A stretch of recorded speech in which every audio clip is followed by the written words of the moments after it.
Hello, I'm Alesha Mathis, and let's just say I've been around the nonprofit block a time or two. And you know what? Get it. Sometimes it can feel like we're the Lone Ranger trying to save the world one grant application at a time. So grab your coffee or tea or whatever gets you through, uh, and let's chat about this nonprofit board thing.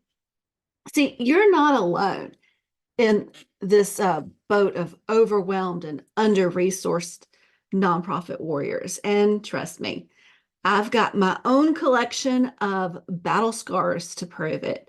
So today we're going to dive into the wild world of nonprofit boards and figure out how the heck we're going to make sense of it all. So sit back, relax, and let's be those candid friends sharing war stories and a few laughs along the way. All right, let's get real for just a second. We're here to talk about nonprofit boards, and I have a confession. For the longest time, I thought that nonprofit boards were like some mystical council from a fantasy novel, a bit elusive, often misunderstood, and honestly not sure if they even exist. But you know what? They're real, and they're kind of our unsung heroes. These folks are the behind the scenes champions of the causes we're so passionate about. They're the ones who make sure our nonprofit ship is sailing in the right direction. So, what is the importance of a nonprofit board? Well, it's like having GPS for your cross country road trip. They help you navigate the twists and turns, keep you from running out of gas, and ensure you reach your destination. Without them, you might end up lost in the wilderness of grant applications and financial spreadsheets. And let's be honest, that's a place none of us want to be. So hang tight because today we will demystify these unsung heroes. We will talk about their roles, responsibilities, and how they can make our lives as nonprofit professionals just a tad easier.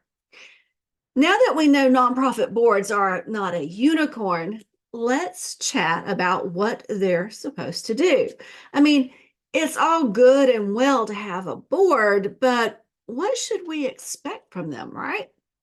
So, first of all, we have governance. So, think of your board as the wise elders of your organization. They're the ones setting the rules and making sure we stay on the right path. They're like the Gandalfs of our nonprofit adventure. And if you don't know what that is, Lord of the Rings. Next, oversight. Ever heard of the phrase trust but verify? Well, that's what your board does when it comes to money and programs. They keep an eagle eye on your finances and make sure your superhero programs are on target. And last, fundraising. Yeah, fundraising, the necessary evil of the nonprofit world. Your board is here to help carry some of that weight. They'll be your partners in shaking the donation tree and looking for sponsors. Think of them as your support crew, the Alfreds to your Batman, the Oracle to your Neo. But let's be real, even Batman had his off days, right? So don't be shy about reaching out to your board for help or support when you need it. All right, time to dig in a little deeper into what your nonprofit board does. Besides showing up to meetings and giving a few nods of approval. So your governance and strategy. This is where the magic happens. Your board members are like the chief architects of your organization's future. They set the course, and the rest of us follow. So imagine your nonprofit is a ship. and your board is the captain and the crew. They decide where you're sailing, how you're getting there, and what challenges you might face along the way. They're the ones who map out your organization's long-term plans and goals, making sure that you're not just drifting in the nonprofit sea without a compass. But remember, even the best captains need a crew. So, in your next board meeting, don't be afraid to pitch in with your ideas and experiences. Sometimes the best solutions come from a mix of voices, and your boots on the ground perspective can be invaluable when charting the course for your nonprofit's future. All right, let's talk money, shall we? Your board members aren't just there to play the numbers game, but they do keep a watchful eye on the financial health of your nonprofit. So, financial oversight is like having a guardian angel for your budget. They ensure that your hard earned funds are spent wisely and that you're not bleeding money faster than you can raise it. It's kind of like having a financial first aid team to patch up any budgetary boo boos.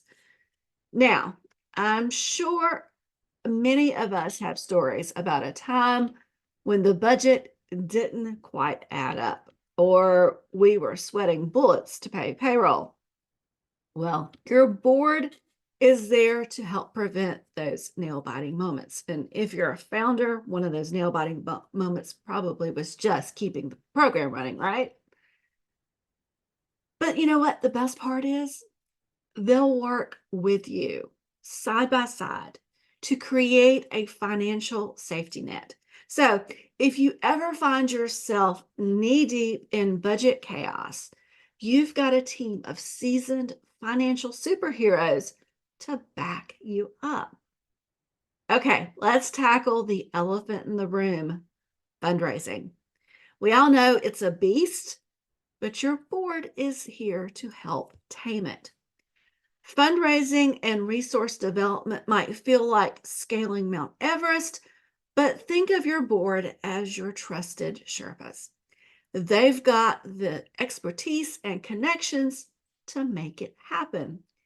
Now, I won't sugarcoat it. Sometimes fundraising can be a little like Mission Impossible, but your board members are the Ethan Hunts of this game. They open doors, make those crucial calls, and write those big checks. But here's the secret sauce. It's not just about the money. Your board members are the storytellers, the cheerleaders, and the advocates for your cause. They bring the passion that donors crave, and they inspire others to get involved. So the next time you're facing a looming fundraising challenge, remember you've got a crew of Tom Cruises on your side, ready to accept the mission. And trust me, together you can conquer the fundraising peaks. Now, let's talk about the superhero level support that board members can provide. They're not just names on a list, they can be the driving force behind your organization's success. Supporting the organization goes beyond the boardroom. Board members can roll up their sleeves, put on their capes, and dive into the nitty gritty of the mission. They can be the boots on the ground, the voices for change, and the first to respond to the call. For instance, picture this: a board member who not only sits in meetings, but also tutors at-risk youth in your after-school program. Or another who doesn't just advocate for your cause at fancy galas, but goes door to door in the community to raise awareness. These board members aren't just stakeholders, they're stakeholders in action. They're not just driving the ship, they're swabbing the decks too. This is a working board. And you know what? They become powerful ambassadors for your nonprofit. When they speak passionately about your cause, people listen. Their enthusiasm is infectious, and their involvement can inspire others to go get on board with your mission. Remember, it's not just about what your board can do for your nonprofit, it's about what you can all do together. They're like the trusty sidekick in your favorite superhero movie, always there to lend a hand, amplify your message, and make sure your cause gets the attention it deserves. All right, so it's your turn. We're opening the floor for questions and discussions. So as you watch this video, if you have any questions, put them in the comments and I'll be sure to take a look and answer those questions. But while we're waiting on questions, let me give you some 10 frequently asked questions on the topic and their answers. So, first one I get, what is the ideal size for a nonprofit board? There's no one size fits all answer. So the ideal size depends on your nonprofit's needs, but typically ranges from 5 to 15 members. Now, I personally like 7 or 9 members, so you have the manpower you need, but always an odd number to help keep tie votes from happening. Next off, how can I recruit effective board members? So you look for people who are passionate about your cause, they have relevant skills, and are committed to helping your organization succeed. So network and seek recommendations as your first step. The next question that I get is, what should be the term length for board members? So terms often vary from 1 to 3 years with the option for renewal. Staggered terms can provide continuity. So 1 year is probably the most common, so you aren't stuck with a bad board member for long. But I've seen 2 years also with it staggered, so you're still putting someone on the board every year, but you're not completely changing your entire board every year. So next, question number 4, how can we keep board members engaged and motivated? That's a huge one, right? So regular communication, involving them in meaningful work. So not just showing up to a board meeting and being a yes man, but just finding something meaningful to them to work on. And then recognizing their contributions are essential. Also, keeping them accountable and making sure they understand what they are supposed to be doing is key. I've served on boards where no one ever told me what I was expected to be doing, and I felt like I was wasting my time and just being a body in the seat.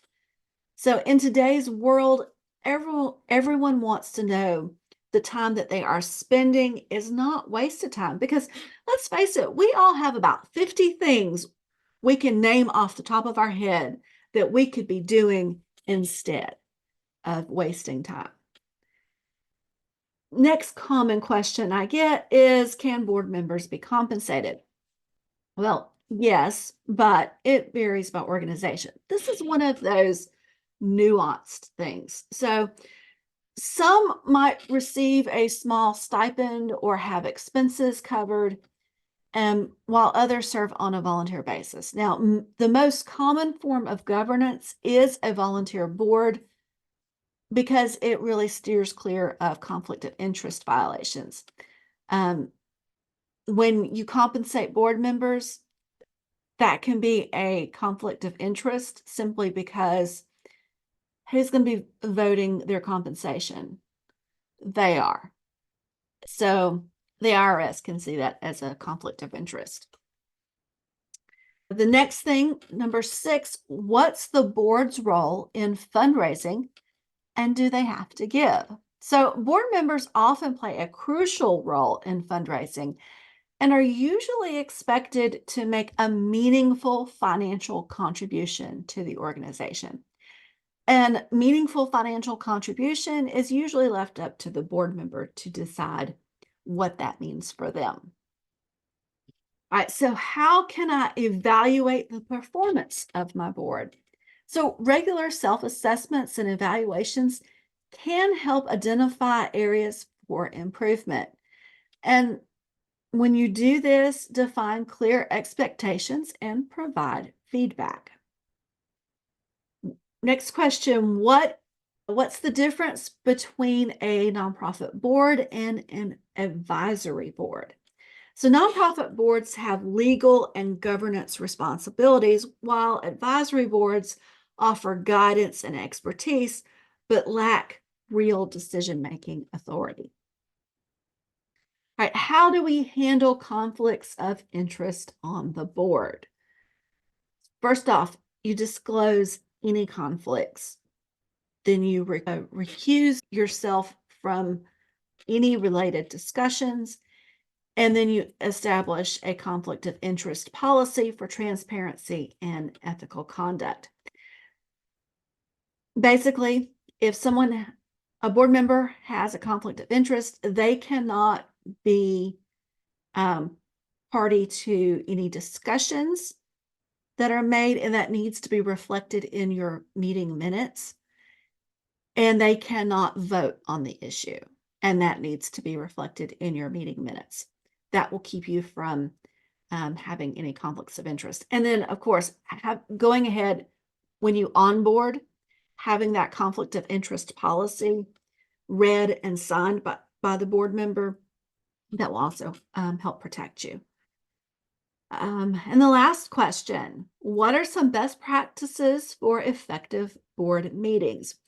So prepare an agenda in advance, distribute the materials in advance to give people time to look at them, encourage active participation, and then follow up with action items promptly to make meetings more productive and efficient. So if you're the board president or the founder, in between meetings, it's perfectly okay for you to call up people who had action items, call them up or email them and say, hey, how's your progress on whatever action item? Are you having any troubles? Is there anything that I can help with? And when you say help with, it doesn't mean you're going to take it off their plate. What it means is if they're having an obstacle, you can connect them with someone, or you can help them brainstorm and figure out how to proceed. You're not taking it back, but you are supporting them in having them accomplish it, because there's a lot to say for when a board member accomplishes something as opposed to you doing it for them. We go back to that. It feels like wasted time if I'm assigned something and you take it from me. So, something to think about. All right, now it's your turn. So don't hesitate to ask your questions or share your thoughts. Let's make this discussion as interactive as possible. So in the comments, make sure that you put your questions. All right, we've covered a lot of ground today, and it's time to wrap things up. So let's recap the key takeaways. Nonprofit boards are not mythical creatures. They're essential, like the GPS to your cross-country road trip. Their responsibilities encompass governance, oversight, and fundraising. And boards are your strategic architects, ensuring your organization's ship sails in the right direction. They're the financial guardians, preventing you from running out of budgetary gas. And fundraising, they've got your back. It's not just about money, but telling your story. And board members are your invaluable support, from volunteering to advocacy. So remember, they're not just stakeholders, they're stakeholders in action. making an incredible impact and amplifying your cause as ambassadors. So I want to extend a heartfelt thank you for your participation and uh, engagement today. The nonprofit sector can be tough, but with a strong board by your side, you're well equipped to tackle the challenges and celebrate the victories. Your dedication and passion are what drive our mission forward. So keep sharing your experiences and asking questions. Together, we can create a better world through the power of nonprofit boards. So thank you. If you would like more information on this topic, the Patreon channel has even more information. We are working on boards this month when this comes out. So we have posts that come out quite regularly. And I am also going to put some additional resources in the description of the video or in the caption, wherever I'm posting this at. And that should help you to find some more information on boards. So thank you for joining me, and I will see you next time. Have a great day.